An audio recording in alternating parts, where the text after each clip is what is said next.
Assalamualaikum warahmatullahi wabarakatuh.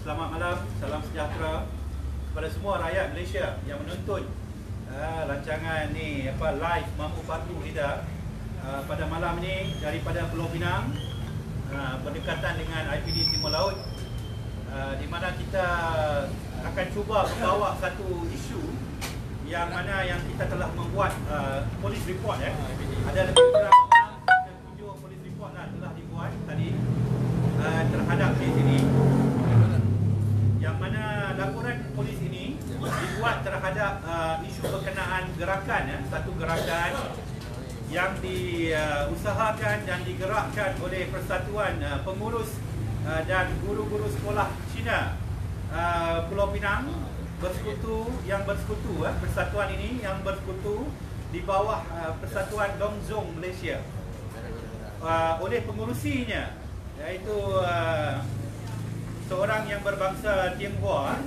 yang bernama Mr. Li Tianlin. Beliau merupakan pengurusi kepada Persatuan Pengurus dan Guru Sekolah Cina Pulau Pinang ini. Jadi apa yang telah berlaku adalah pada 3 hari bulan di mana telah berlakunya satu telah dikeluarkan satu statement dalam media akhbar Cina, Konghua, secara online telah dikeluarkan satu artikel.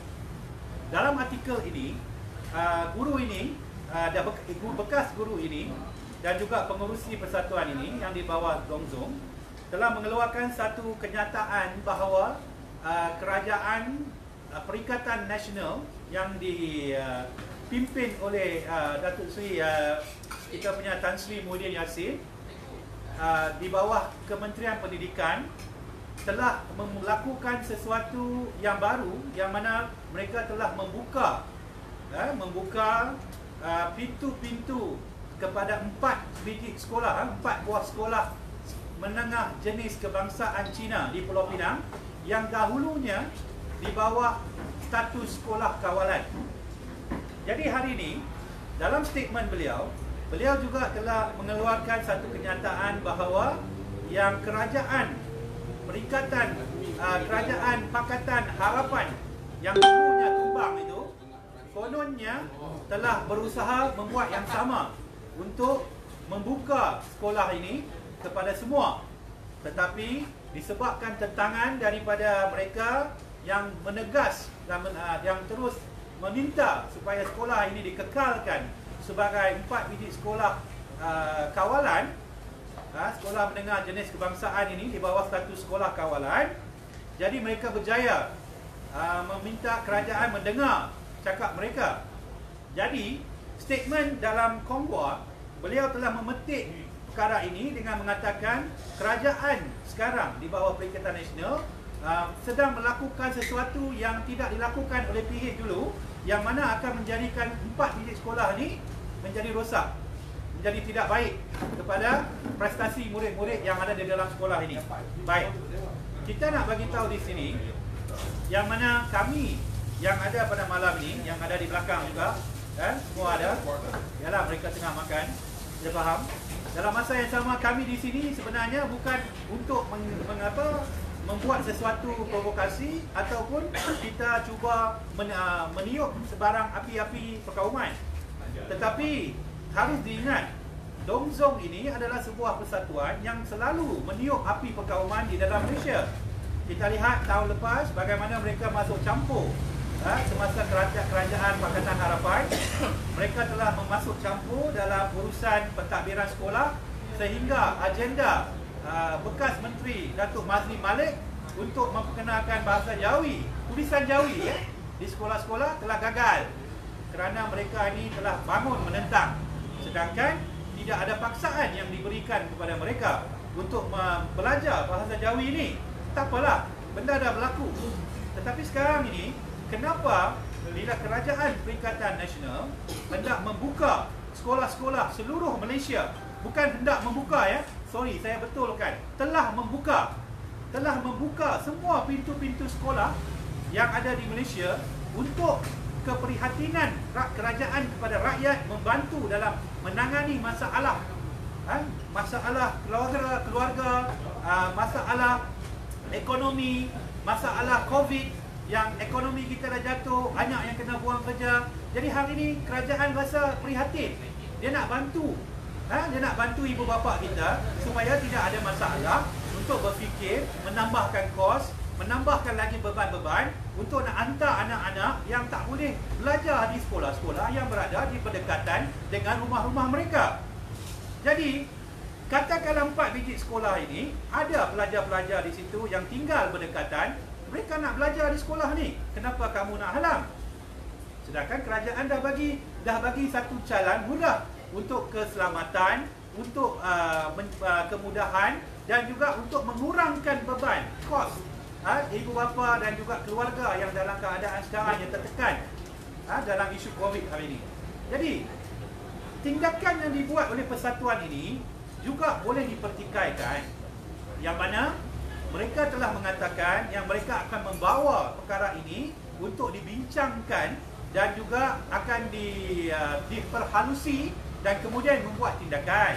Tetapi dalam masa yang sama, mesyuarat yang dilakukan adalah semalam. Hari ini 7 hari bulan, semalam 6 hari bulan. Mereka membuat mesyuarat ini semalam, tetapi mereka telah mengeluarkan kenyataan dalam media Konghua dengan ucapan-ucapan yang berbau hasutan ini pada 3 hari bulan.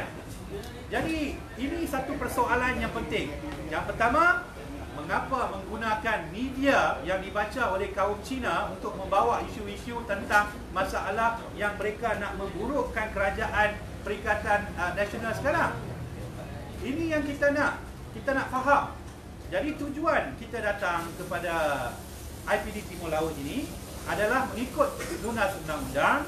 Dengan melihat statement yang telah dikeluarkan itu, kita rasa ada unsur-unsur hasutan yang sedang dilakukan oleh persatuan ini di bawah naungan Dong Zong, yang mana saya juga mendapat maklumat yang pengurusi ini juga adalah seorang daripada anggota politik PKR. Jadi saya nak bagi satu penegasan di sini. Janganlah kita bermain politik dengan meniupkan isu-isu perkauman lagi di zaman sekarang dalam keadaan kerajaan dan juga rakyat yang begitu susah menangani kehidupan mereka dengan tekanan, ada yang dah dibuang kerja. Jadi kita kena bersikap lebih prihatin. Yang ketiga, mengenai isu yang diketengahkan, yang dikatakan bahawa tindakan ini akan merosakkan sekolah, 4 biji sekolah ini, dan juga boleh menjejaskan reputasi pelajarnya. Mereka juga boleh dikatakan tidak dapat peluang untuk masuk ke sekolah-sekolah yang cemerlang ini, adalah begitu bagi saya tidak berasas langsung. Yang pertama, kita harus ingat dalam keadaan sekarang, kalau pelajar itu adalah seorang pelajar yang cemerlang, dia kalau duduk di sekolah mana pun dia boleh cemerlang. There's no bad student, only bad teacher.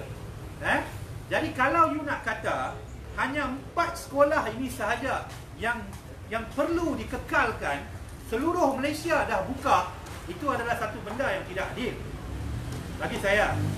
Dalam masa yang sama, kita lihat hari ini bila budak itu yang duduk berdekatan, dia nak datang ke sekolah itu, sekolah jenis kebangsaan, sekolah menengah jenis kebangsaan ini pula tidak limitkan kepada kaum Cina sahaja, di mana kaum Melayu atau kaum India juga boleh masuk ke dalam sekolah ini.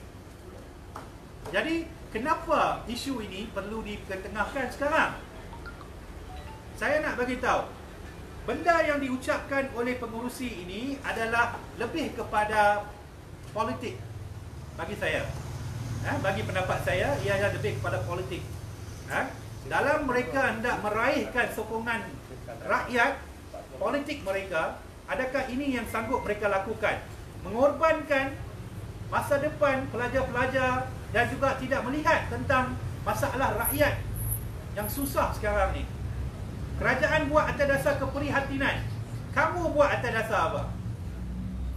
Jadi kita nak bagi tahu hari ini, bila kamu boleh lantang bercakap tentang isu Jawi di dalam sekolah-sekolah Melayu dan sekolah-sekolah sekolah kebangsaan dan juga sekolah-sekolah bukan kebangsaan yang lain yang kamu bercakap tentang isu Jawi, dan kami tidak hanya mendengar, dan walaupun kami tidak setuju, tetapi kami terpaksa akur kerana kami tahu itu adalah hak kamu. Sedangkan sekarang ini kerajaan itu pun sendiri yang dulunya daripada kerajaan Mazli Malik ni pun tidak pernah memaksa mana-mana budak-budak untuk mengambil tulisan Jawi ini sebagai satu benda yang wajib, tapi telah dipesongkan daripada media-media yang dikeluarkan dengan statement-statement yang berbagai.